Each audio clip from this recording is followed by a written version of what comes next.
जिस दोष को हम देख लेते हैं उसका निराकरण, उसका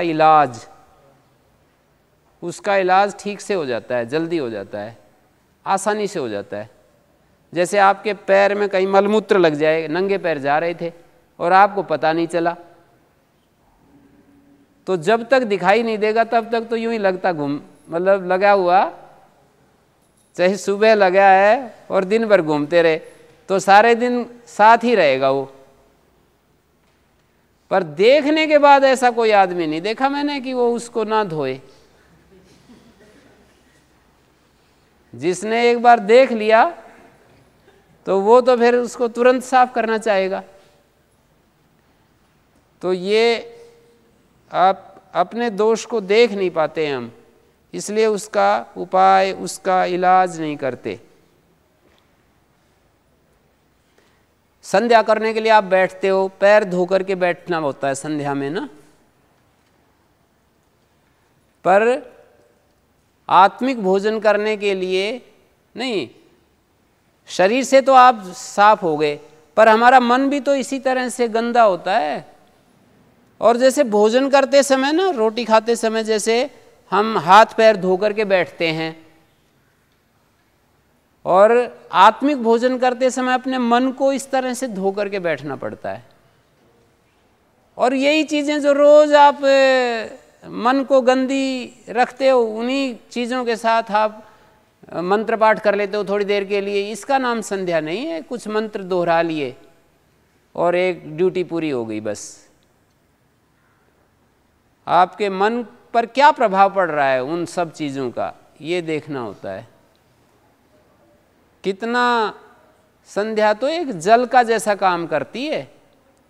जैसे जल से जो है स्वच्छता आ जाती है, ऐसे हमारे स्वभाव में निर्मलता आती है संध्या से, भगवान के ध्यान से। भगवान के ध्यान से हमें रोटी और ये सब चीज़ें नहीं मिलती हैं, भगवान के ध्यान से मकान नहीं मिलता है, भगवान के ध्यान से हमें नौकरी वगैरह नहीं मिलती है। भगवान के ध्यान से हमारा मन निर्मल होता है, भगवान के ध्यान से हमारे ईर्ष्या द्वेष मुक्त होते हैं, भगवान के ध्यान से हमारे क्लेश, जो हमारा अज्ञान है, जो हमारी दृष्टि है, विजन है, उसमें क्लैरिटी आती है। भगवान के ध्यान से हमारी आसक्तियाँ टूटती हैं, भगवान के ध्यान से हमारा स्वभाव बदलता है, भगवान के ध्यान से काम क्रोध लोभ पर हमें काबू आता है, भगवान के ध्यान से हम शांत होते हैं। ये सब चीज़ होती हैं। तो आप अपने ये सब बातें आप देखते रहा करें, और तब आप कहा जाएगा आप समनस्क हैं। यहाँ पर कुछ कुछ शब्द आए, ये सब करते हैं, ये सब करते हैं, तो यहाँ कुछ कुछ शब्द आए हैं, उनका संकेत ग्रह। यदि ये सब करते हैं तो आप समनस्क हैं। ये जो मंत्र पढ़े हैं इनमें से आप विज्ञानवान हैं।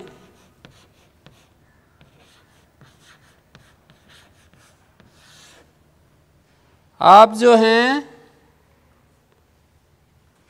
विज्ञान सारथी हैं।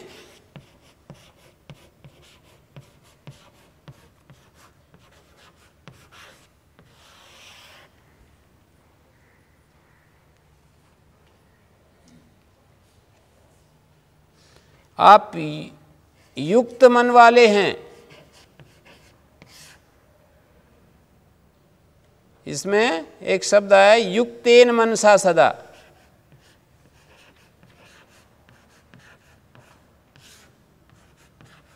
इसका मतलब है युक्त मन वाले।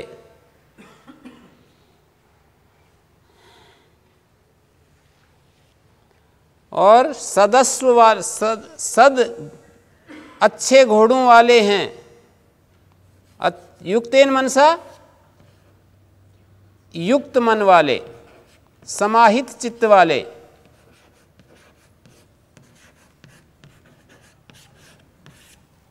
युक्त मन वाले हैं आप, और अच्छे घोड़ों वाले हैं। अच्छे इंद्रियां रूपी घोड़े आपके पास अच्छे हैं, सधे हुए।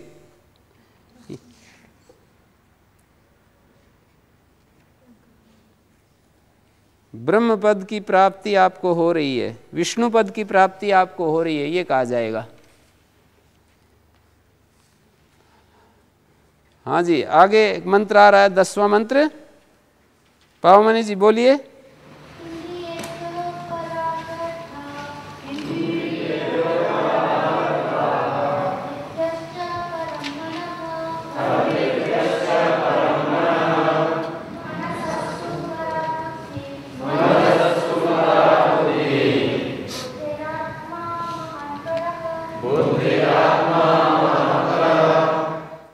परा का मतलब होता है सूक्ष्म या उत्कृष्ट। इंद्रियेभ्यः परा ही अर्था। देखो, एक तो हमारी इंद्रियां हैं, एक विषय हैं, तो विषयों को यहाँ अर्थ कहा है। विषय कौन से होते हैं? जैसे आँखों का विषय रूप है, कानों का विषय शब्द है, त्वचा का विषय स्पर्श है, नासिका का विषय गंध है, जिह्वा का विषय रस है। तो ये 5 विषय जो हैं इंद्रियों के विषय यहाँ पर अर्थ कहे गए हैं। तो मंत्र में कहा इंद्रियेभ्यः परा ही अर्था। ये जो विषय हैं ये इंद्रियों से ज़्यादा सूक्ष्म हैं या ज़्यादा उत्कृष्ट हैं, शक्तिशाली हैं। परा का मतलब सूक्ष्म हैं या शक्तिशाली हैं या उत्कृष्ट हैं, ताकतवर हैं, इंद्रियों को खींच लेते हैं। जैसे चुंबक खींच लेता है लोहे को, ऐसे ये जो विषय हैं ये इंद्रियों को अपनी तरफ खींच लेते हैं। तो ये जो खींचेगा वही तो तगड़ा माना जाएगा, वो बलशाली माना जाएगा। इंद्रियां यदि विषयों को खींच लें तो इंद्रियां बलवान, और विषय इंद्रियों को खींच लें तो विषय बलवान। तो वो इसमें मनोविज्ञान इस रूप में प्रस्तुत किया जा रहा है कि हमारा जो इंद्रियां हैं उनको ये विषय खींच लेते हैं, तो ये विषय पर हैं। पर का मतलब उत्कृष्ट हैं, सूक्ष्म हैं, ताकतवर हैं। और अर्थेभ्यश्च परम मना, और इन विषयों से ज़्यादा परम, परम का मतलब वही उत्कृष्ट सूक्ष्म बलशाली मन है। इंद्रियों को तो विषय खींच लेते हैं, पर फिर मन विषयों को खींच लेता है, मतलब हटा लेता है। मन जो है विषयों से अपने आप को हटा लेता है कि ये व्यर्थ, छोड़ो इसको। मन जो है वो विषय से अपने आप को अलग कर लेता है, तो मन जो है इससे ज़्यादा शक्तिशाली हुआ। और मनसस्तु परा बुद्धि, मन से भी ज़्यादा उत्कृष्ट सूक्ष्म तत्व है बुद्धि। और बुद्धिर आत्मा महान परा, और बुद्धि से ज़्यादा जो सूक्ष्म है वो महान आत्मा जो है, हमारा जो अंतरात्मा है जी, वो इससे भी सूक्ष्म है। तो ये एक क्रम दिया है सूक्ष्मता का। यहाँ पर एक सूक्ष्मता का एक क्रम दे दिया। बुद्धि और महान आत्मा का क्या फर्क है? क्योंकि इससे अगले श्लोक में मंत्र में ये बात कही कि महान आत्मा से परे अव्यक्त है, और अव्यक्त से परे जो है पुरुष है, ऐसे दर्शा रहे हैं। संपूर्ण जगत का जो बीज है उसको अव्यक्त कहते हैं, जिससे हमारी महान आत्मा महतत्व पैदा होता है, जो समष्टि बुद्धि जिसको कहते हैं। महान आत्मा, या यूं कहें जो शुद्ध बुद्धि है, महान आत्मा जो शुद्ध बुद्धि है। और सामान्य रूप से जो बुद्धि है, हमारी जो बुद्धि है, सामान्य बुद्धि, एक तो बुद्धि की एक तो सामान्य स्थिति होती है, तो मन से वो उत्कृष्ट है। और उस बुद्धि से भी जो प्रज्ञावान बुद्धि होती है, प्रज्ञा से युक्त बुद्धि होती है, और ज़्यादा उत्कृष्ट है। और उससे भी उत्कृष्ट अव्यक्त है, जहाँ से ये सब कुछ पैदा हुआ है। और अव्यक्त से भी परे पुरुष है, और पुरुष अंतिम पराकाष्ठा है। उत्कृष्टता की अंतिम जो पराकाष्ठा है वो पुरुष है, और वो परागति कही उसको। तो अगला मंत्र बोलिए।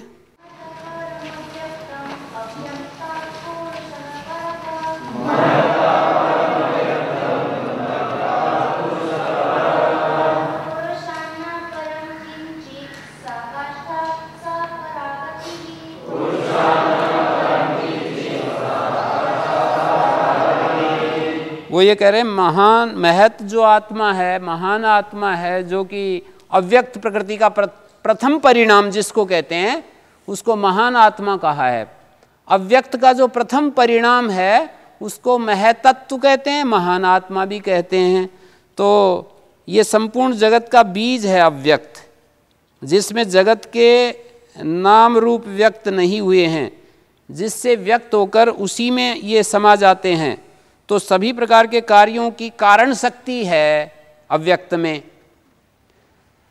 जितने भी कार्य जगत है उसकी जो कारण शक्ति है उसको अव्यक्त कहते हैं, अनमैनिफेस्ट अंग्रेजी में कहते हैं अनमैनिफेस्ट। ये अव्यक्त का ही मैनिफेस्टेशन है। ये जैसे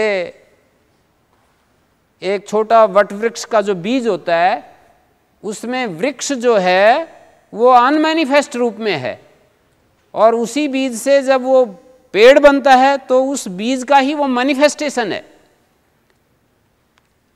तो इसमें कहा महता अव्यक्त, महता परम, महान आत्मा से जो उत्कृष्ट है वो अव्यक्त है, क्योंकि उसी से ये सब चीज पैदा होती है।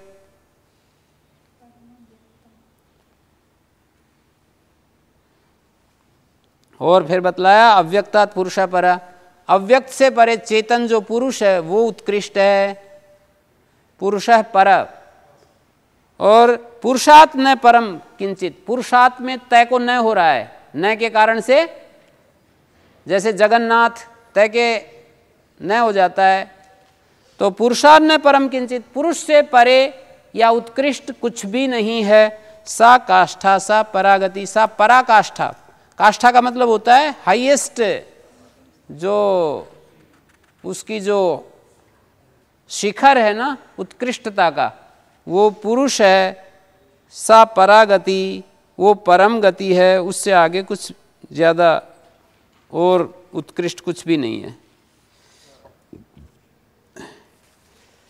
आगे देखिए, एष सर्वेषु भूतेषु गूढ़ो आत्मा न प्रकाशते,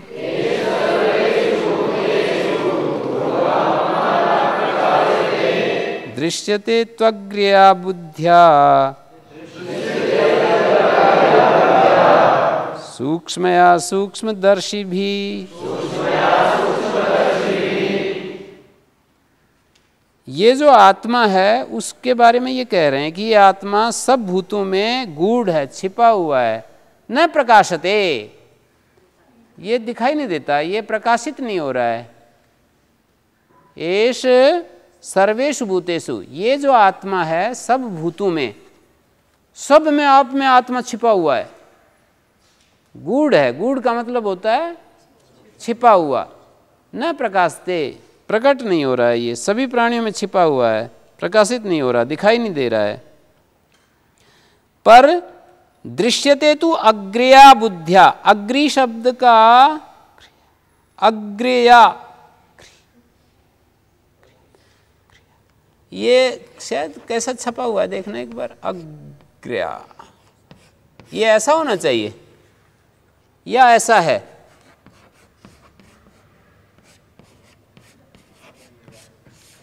नीचे वाला है आपकी पुस्तक में, कई जगह मैंने ऐसा भी पाठ पढ़ा है। देखिए, यदि ये तो पहले वाला है तब तो अग्रि शब्द का है, ये अग्रि का तृतीया में, और ये नीचे वाला है तो अग्र्या शब्द है, और अग्र्या शब्द का अग्र्या, ठीक है। अग्रि शब्द से अग्र्या, तृतीया में जैसे नदी का नद्या, और ऊपर दूसरा वाला जो है अग्र्या, लता की तरह, लतया, अग्र्या, अग्र्या। दृश्यते तु अग्र्या बुद्ध्या, बुद्धि का एडजेक्टिव विशेषण डाला है अग्र्या बुद्धि। सूक्ष्मया भी उसका विशेषण डाला। सूक्ष्मदर्शियों के द्वारा, सूक्ष्मदर्शी भी, सूक्ष्मदर्शियों के द्वारा जो सूक्ष्म और अग्रि बुद्धि है उसके द्वारा वो आत्मा देखने में आता है। आप लोगों में से कितने लोग हैं, हाथ खड़ा करो, जिन्होंने आत्मा को देखने का संकल्प जिनके अंदर जागृत हो गया है? डरते डरते क्यों हाथ उठाते हो? बहुत अच्छा है? आत्मा को देखने का, अपने अनुभव से, अपने अनुभव में देखने का संकल्प, मतलब देखो शब्दों में भी देखते हैं हम, शब्दों से देख तो रहे हैं ना, शब्दों के द्वारा देख रहे हैं, पर ये देखना नहीं है। मतलब जैसे मैं आपको किसी फल का वर्णन करूं तो उससे भी आप देखते तो हैं, पर वो देखना नहीं, वो देखना है जो आपकी जीभ के साथ वो फल जब संपर्क होगा उसका। तो आत्मा का देखना ये देखना है कि आपको ये शब्दों से जो देखना है ये एक प्रकार का देखना है, और एक बार देखना और फिर छोड़ देना ये भी एक देखना होता है, और मरण पर्यंत उसको देखते रहना ये एक देखना है, मृत्यु पर्यंत उसको देखते रहना ये भी एक देखना है। तो मैंने कहा एक तो शब्दों में देखना, कुछ तो इतने से ही संतुष्ट हो जाते हैं कि ये शास्त्र पढ़ लिया, गीता पढ़ ली, उपनिषद पढ़ लिए, और इससे जो उनके समझ में आया उससे संतुष्ट हो गए। एक दूसरा देखना होता है कि जो कुछ संकेत दिए जा रहे हैं वो हमारे को अनुभव में आ गए, देख लिया फिर छोड़ दिया। एक तीसरा देखना होता है क्षण क्षण में मरण पर्यंत देखते रहना। गीता में कहा है मनुष्याणाम सहस्रेषु कश्चिद यतति सिद्धये यत्तामपि सिद्धानाम कश्चिद वेति माम वेति तत्वतः। मनुष्यानाम सहस्रेषु, हजारों मनुष्यों में से कोई एक सिद्धि के लिए यत्न करता है कि मुझे सिद्धि मिले, और उन यत्न करते हुए लोगों में से कोई एक बिरला व्यक्ति मुझे तत्व से जान पाता है। जैसे एक ग्रुप है, यहाँ पर लाखों लोग हैं, उनमें से एक व्यक्ति प्रयास करेगा, फिर उधर एक ग्रुप है लाखों लोगों का, उसमें से कोई एक व्यक्ति प्रयास करेगा, फिर उधर एक लाखों लोगों का ग्रुप है। ऐसे 100 करोड़ आदमियों में से 100 करोड़ आदमियों में से 1-1 लाख में से एक आदमी कोशिश कर रहा है, तो कितने 100 आदमी मिले ना। 100 करोड़ आदमियों में से 100 ही तो आदमी छटेंगे, 1 लाख में से एक को छांटेंगे। तो ये कह रहे हैं, गीताकार कह रहे हैं कि लाखों में से कोई एक आदमी यत्न करता है सिद्धि के लिए, 100 जो छंटे उन 100 में से कोई एक मुझे तत्वतः जानता है, यथार्थ रूप से मुझे जान पाता है। सरल काम नहीं है ये। तो इस काम को, पर यह भी नहीं कह सकते कि सरल, ये असंभव है और हमारी क्षमता से बाहर है। हम सबको क्षमता तो मिली है, हम सबको, जितने भी मनुष्य हैं ना यहाँ पर बैठे हैं, मैं बाहर वालों की बात नहीं कर रहा, कम से कम जो इन बातों को सुन रहे हैं, चाहे आप साक्षात सुन रहे हैं या टीवी के माध्यम से सुन रहे हैं, जो लोग इसको ध्यान से सुन रहे हैं, उन सब में ये सामर्थ्य जागृत हो गई है। आप सुन रहे हैं, इसका मतलब आप में अंदर, आप उस स्थिति तक पहुंच गए हैं, आपका जो प्रारब्ध है आपको वहां तक ले गया है। आपका चुनाव, सिलेक्शन हो गया है ओलंपिक में जाने के लिए। अब आप जो है कितना पुरुषार्थ करते हैं ये आपके ऊपर है।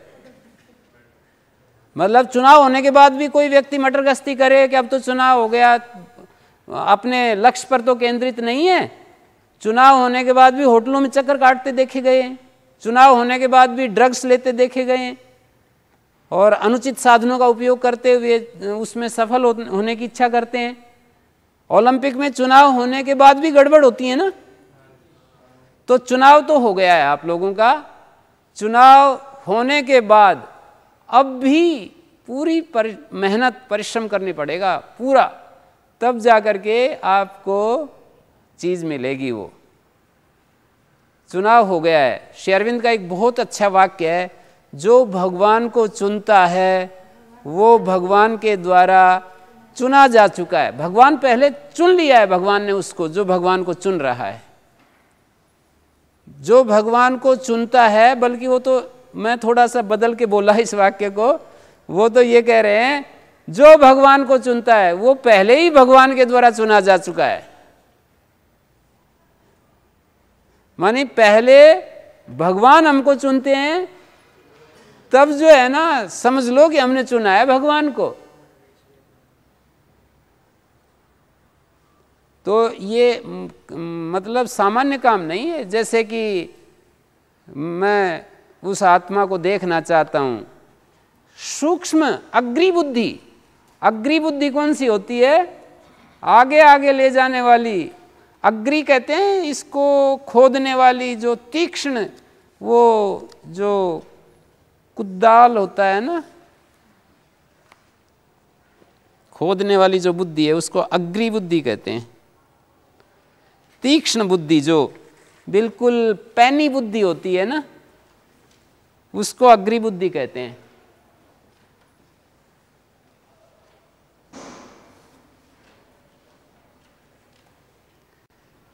एकाग्र और तीक्ष्ण जो बुद्धि है उसके द्वारा वो देखने में आता है।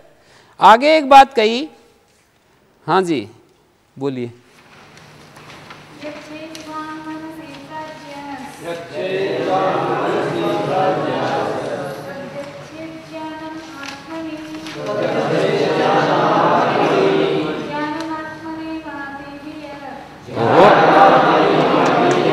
ज्ञानमात्मनि महति नियच्छेद तद्यच्छेद शांतात्मनि। यहाँ पर ना एक तो ये पहली पंक्ति में ज्ञानम आत्मनि नहीं है, वहाँ ज्ञान आत्मनि ऐसा पाठ है।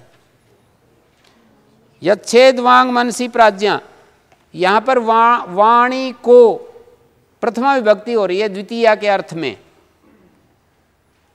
वांग मानी वाणी, वाग शब्द था, मैं के कारण से ये गय को गय हो रहा है।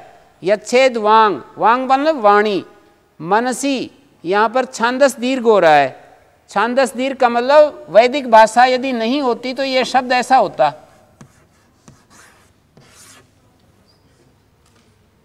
ये वैदिक भाषा होने के कारण इसको दीर्घ हो गया है। तो वाक्यार्थ बना, वाणी को मन में समाहित करे। यच्छेद का मतलब है नियंत्रित करे। वाणी तो उपलक्षण है, दूसरी इंद्रियों को भी, सबको कह रहे हैं। और आप जानते हैं उपलक्षण क्या होता है? उपलक्षण का मतलब होता है एक चीज बता देते हैं और उसके अनुसार दूसरी चीजें भी समझ ली जाती हैं। जैसे कहूँ मैं, कई बार ये बोला है कि दही रख करके मैं बताऊं आपको कि भाई देखना ये कौवे ना खा जाएं, तो कौवे जो हैं उपलक्षण के रूप में बोल दिया है। बाकी सभी से बचाना है दही को, कौवों से भी बचाना है, बिल्ली से भी, कुत्ते से भी, दूसरे पक्षियों से भी, सबसे बचाना है। कौवा तो उपलक्षण के रूप में बोल दिया है कि देखना भाई कौवे न खा जाएं। काकेभ्यो दधि रक्षताम। दध्युप घातक जो भी हैं, दही के खाने वाले जो भी हैं, दही रखा था बाल्टी में, देखना कौवे न खा जाए। कोई गाय घूमती हुई आ जाए मान लो, तो ये थोड़ी है कि गाय को खिला देना, सभी को मना कर दिया। तो ऐसे ही वाणी तो उपलक्षण है, ऐसा बोला मैंने, अब समझ गए? वाणी तो उपलक्षण है कि वाणी को मन में नियंत्रित करे। इसका मतलब सारी हमारी जो कर्मेंद्रियां हैं और ज्ञानेंद्रियां हैं, कर्मेंद्रियों और ज्ञानेंद्रियों को मन में स्थापित कर दे। अर्थात ज्ञानेंद्रियां और कर्मेंद्रियां शांत हो जाएं, चुप हो जाएं। मन में स्थापित करने का मतलब है कि वाणी आदि इंद्रियां चुप हो जाएं, ये मतलब है। और दूसरी बात कही, तद यच्छेद ज्ञानात्मनि, यहां ज्ञाने आत्मनि था, ये शब्द है ज्ञाने आत्मनि, ये सप्तमी विभक्ति है। यहां पर अयादि संधि हो गई, ज्ञान है एचो यवा यवा, ज्ञान आत्मनि, और आगे इस ये का लोप हो गया तो क्या बन गया? ये ज्ञान आत्मनि ऐसा बन रहा है। ये जैसे मन को फिर कहाँ करें? तो बोले ज्ञानात्मा में मन को कर दें। जो हमारे अंदर जो एक ऐसा तत्व है जो जानता है, जैसे हम कहते हैं मैं इसको जान रहा हूं, उस तत्व में मन को समाहित कर दे। और फिर कहा तीसरी बात, ज्ञानम आत्मनि महति, ज्ञान को महदात्मा में स्थापित कर दे। महतत्व, महदात्मा, महतत्व में ज्ञानात्मा को स्थापित कर दे। और इसका पदच्छेद देखिए ध्यान से, थोड़ा पदच्छेद ध्यान से देखने की बात है। ज्ञानम आत्मनि महति नियच्छेत, ज्ञानम आत्मनि महति नियच्छेत, ये एक वाक्य हो गया यहां तक। ज्ञानम आत्मनि महति नियच्छेत, महदात्मा में संयमित कर दे। अब यहां से आगे कोमा लगा करके एक अगली बात है, तद यच्छेत, तद यच्छेत शांत आत्मनि, शांत का संधि हो रही है, शांत आत्मनि, शांत, शांत का मतलब शांत होता है पीसफुल, आत्मनि। यहां देखिए ये शांते था ना, शांते एचो वायावा, शांतये, और फिर इसका यकार का लोप हो गया, जैसे ज्ञाने से ज्ञानात्मा बन गया, शांत आत्मनि। तद यच्छेत, तद यच्छेत, तद मनि, वो जो महदात्मा था उसको शांत आत्मा में स्थापित कर दे, शांत आत्मा परमात्मा में स्थापित कर दे, ठीक है, उसको परम आत्मा में स्थापित कर दे, शांत आत्मा में स्थापित कर दे। उत्तिष्ठत जाग्रत प्राप्य वरान् निबोधत, सुरस्य धारा निशिता दुरत्यया, दुर्गम पथस्तत् कवयो वदन्ति। ये जो है विवेकानंद जी इस वाक्य को बहुत बोलते थे, उत्तिष्ठत जागृत प्राप्य वरान् निबोधत। स्वामी विवेकानंद जी, उत्तिष्ठत जागृत प्राप्य वरान् निबोधत, हे मनुष्यो उठो, उत्तिष्ठत है मध्यम पुरुष एक वचन, हे मनुष्यो मध्यम पुरुष बहुवचन, मध्यम पुरुष बहुवचन, एक वचन नहीं है बहुवचन, हे मनुष्यो उठो, अज्ञान की निद्रा से जागो, जागृत, प्राप्य वरान निबोधत है, वरान का मतलब श्रेष्ठ विद्वानों को प्राप्त करके निबोधत है, ज्ञान प्राप्त करो। निबोधत का मतलब है मध्यम पुरुष बहुवचन, निबोधत का मतलब ज्ञान प्राप्त करो, ज्ञान हासिल करो। वरान श्रेष्ठ पुरुषों को प्राप्त करके, क्योंकि हमारे को मनुष्य को श्रेष्ठ पुरुषों के संग से ही, अच्छे पुरुषों के संग से ही हमारे को ज्ञान प्राप्त होता है। तो वरान का मतलब हो गया श्रेष्ठ पुरुष, श्रेष्ठ पुरुषों को प्राप्त करके, और प्रकृष्ट जो आचार्य, शंकराचार्य कहते हैं प्रकृष्टान आचार्यान, प्रकृष्ट जो आचार्य हैं उनको प्राप्त करके ज्ञान प्राप्त करो। क्षुरस्य धारा निशिता दुरत्यया, विद्वान लोग उस तत्व ज्ञान के मार्ग को, तत्व ज्ञान का जो मार्ग है उसको कैसा बताते हैं, कहते हैं निशिता, तीक्ष्ण, जो छुरे की धार होती है ना, क्षुरस्य धारा निशिता, वो भी तेज, बूठी नहीं, छुरे की धार जो कि निशिता है, निशिता मानी पैनी, पैनी, पैनी क्षुरे की धारा, दुरत्यया, दुरत्यया का मतलब होता है कठिनता से चलने योग्य, कठिनता से चलना। जैसे कि हमने देखे हैं रस्सी के ऊपर चलते हुए, मैंने अपनी आंखों से देखा रस्सी के ऊपर चलते हुए, तो कठिन है ना वो। और रस्सी के ऊपर चलना, एक पैनी छुरे की धारा, और फिर उसके ऊपर ऐसे एक ब्लेड यहाँ से वहाँ तक लगा दें, उसके ऊपर चलना, ऐसे इधर से उधर तक जाना, समझते हैं। एक अलवर के पास भर्तरी जगह है, एक भर्तृहरि जगह। भर्तृहरि जो थे ना ये राजा, उन्होंने अलवर के पास जाकर के जंगल में तपस्या की थी। तो भर्तृहरि जगह है, उसके पास जाते समय हम जा रहे थे तो किसी ने बताया कि यहाँ पर इस पहाड़ से उस पहाड़ तक एक वो बांधी, क्या बोलते हैं, रस्सी, और एक जो नट होते हैं ना, तो नट में से एक महिला नट समझ लीजिए, एक नटनी, उसने जो है इस यहाँ से वहाँ तक पार कर दिया। आखिरी में वो नीचे देख लिया उसने, तो उसने नीचे देखते ही पूरा पार कर लिया कि वो हो, मैं गिर जाती तो क्या होता, ये तो बहुत ही मैं हैं। तो उसी समय उसका ध्यान जो है विचलित हो गया और वो वहीं ख़त्म हो गई। कठिन तो था ही ना वो काम। मैंने उदाहरण जो दिया कि बहुत ऊंचाई पर वो पहाड़ है, उससे वहाँ तक वो रस्सी बांध दी और वो रस्सी के ऊपर चलती हुई पार कर गई। वो तो उसकी गलती से थोड़ा हो गया लास्ट मोमेंट में। तो ऐसे ही ये कह रहे हैं क्षुरे की धार, और वो भी तेज, और उसके ऊपर चलना, ऐसे बता रहे हैं आत्मा के रास्ते पर चलना। अब देख लो, अब आप लोग हाथ तो उठा रहे हो। दुर्गम पथस्तत् कवयो वदंती, वो दुर्ग पथ है, कठिनता से गमन करने योग्य पथ है। दुर्गम पथ कठिनता से जाने योग्य रास्ता है। कवया वदंती, ज्ञानी लोग उसके बारे में ऐसा बताते हैं। कवयः मानी ज्ञानी लोग इस रास्ते की चर्चा इस रूप में करते हैं। हाँ जी, आगे बोलिए।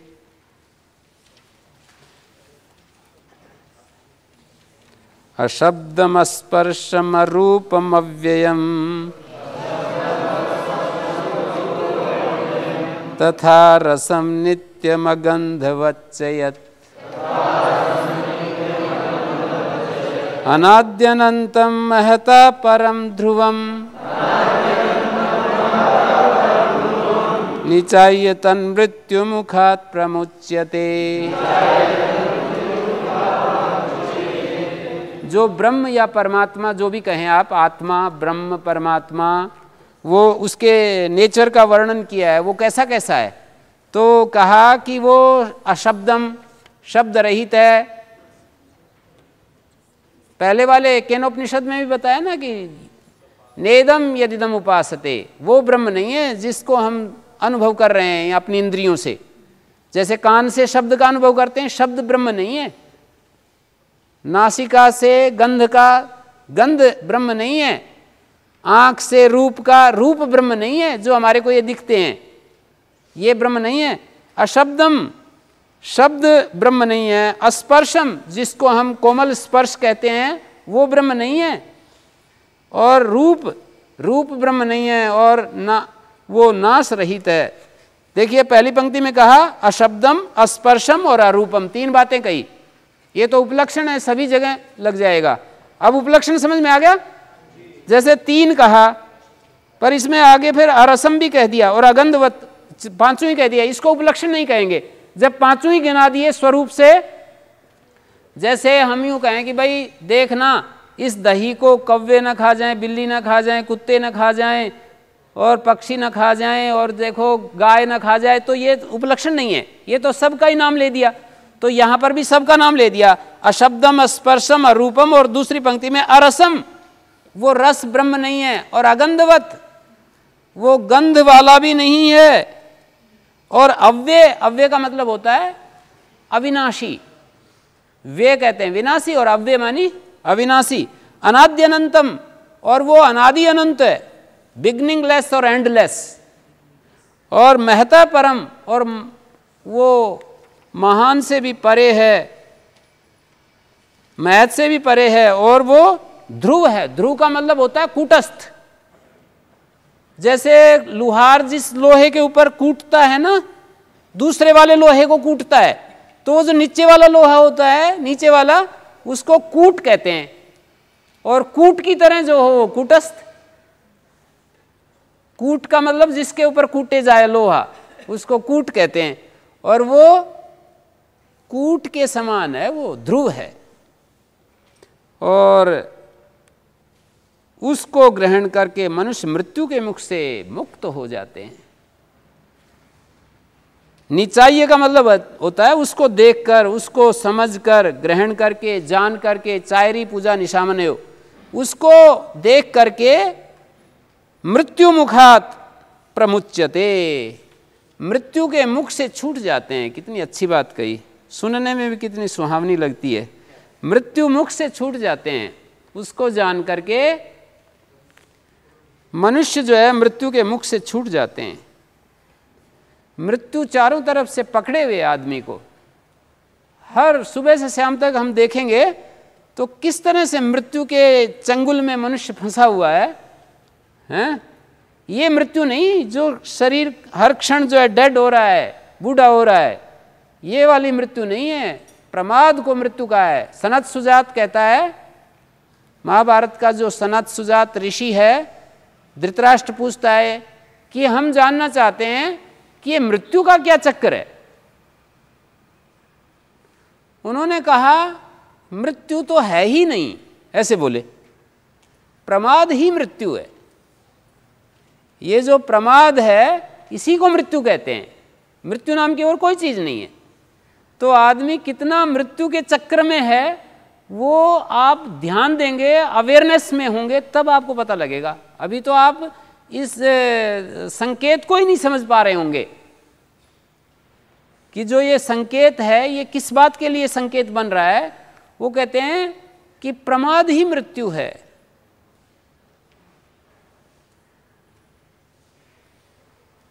ऐसा कहा। तो मृत्यु के मुख से छूट जाते हैं ऐसे उस ब्रह्म को जान करके, जो कि नाश रहित है, जो कि स्वाद रहित है। कैसे कैसे सुंदर बातें कही हैं। और ये चीज़ें मतलब ऐसा है कि हम जो है बस रिपीट करके दूसरों के अनुभवों को रिपीट करके खुश हो जाते हैं। बस जैसे कठोपनिषद के ऋषि ने कुछ बातें कही ना, उनको रिपीट करके खुश हो जाते हैं। बस उसके अनुभव को हम रिपीट करके संतुष्ट हो जाते हैं। नाचिकेतम उपाख्यानम मृत्यु प्रोक्तम सनातनम,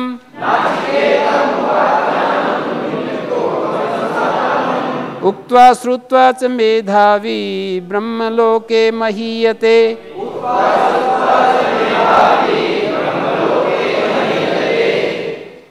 नाचिकेतम उपाख्यान, मृत्यु प्रोक्तम, मृत्यु मानी यमाचार्य, यमाचार्य के द्वारा कहा गया जो ये शाश्वत नाचिकेता का आख्यान है। सनातन का मतलब नित्य जो घटित हो रहा है, मतलब यमाचार्य हमारे अंदर बैठे रहे हैं और वो हमें इसी तरह से उपदेश देते हैं यथार्थ का, और हम नचिकेता बने हुए हैं जीव, या हमारे आचार्यों के द्वारा यमाचार्य का प्रतिनिधि आचार्य बन करके हमारे को समझाते हैं।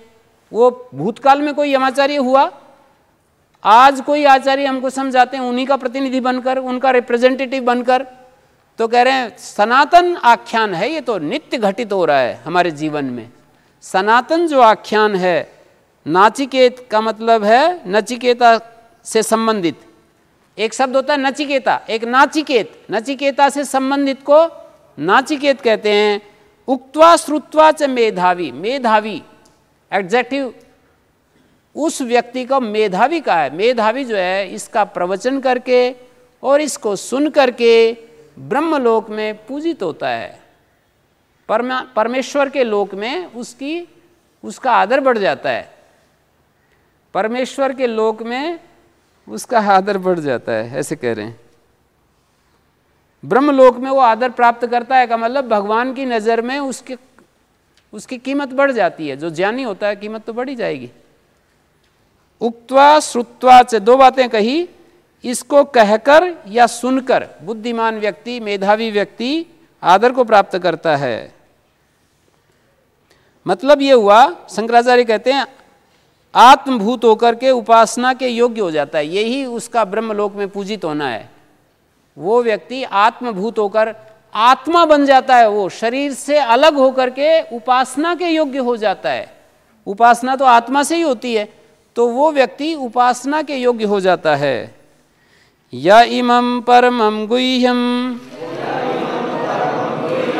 श्रावयेत् ब्रह्म संसदि प्रयता साध्य काले वा तदानन्त्याय कल्पते तदानन्त्याय कल्पते। अध्याय की समाप्ति पर अंतिम चरण को 2 बार उच्चारण करते हैं। जब एक अध्याय पूरा होता है तो इनकी प्राचीन ऐसी शैली है कि एक पंक्ति को 2 बार उच्चारण करते हैं, तो यहाँ पर भी 2 बार उच्चारण कर रहे हैं, तदानन्त्याय कल्पते। या इमं परमं गुह्यम, जो मनुष्य इस परम रहस्यमय, गुह्य का मतलब परम रहस्यमय जो आख्यान है, इसको श्रावयेत् ब्रह्म संसदि, ब्राह्मणों की सभा में जो व्यक्ति परम रहस्यमय तत्व को सुनाएगा या सुनाता है, प्रयता श्राद्ध काले, प्रयता का मतलब शुद्ध होकर के श्राद्ध काल में, श्रद्धामय वातावरण में, श्राद्ध काल का मतलब है श्रद्धामय वायुमंडल में जो इसको सुनाता है, उसका ये कर्म अनंत फल की प्राप्ति के लिए समर्थ हो सकता है या समर्थ हो जाता है।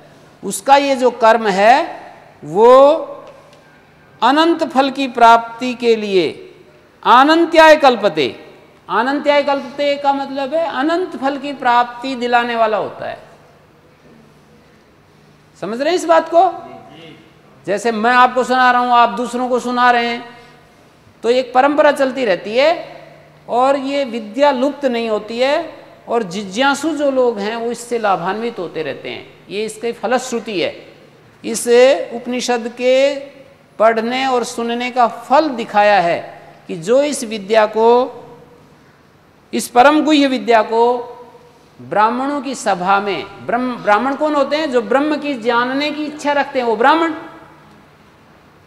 ब्राह्मण का मतलब ये नहीं कि ब्राह्मणी के घर में पैदा हो गया तो ब्राह्मण, मतलब ब्रह्म को जानने की जो इच्छा रखते हैं वो ब्राह्मण। ब्रह्म संसदी, संसद सभा को कहते हैं।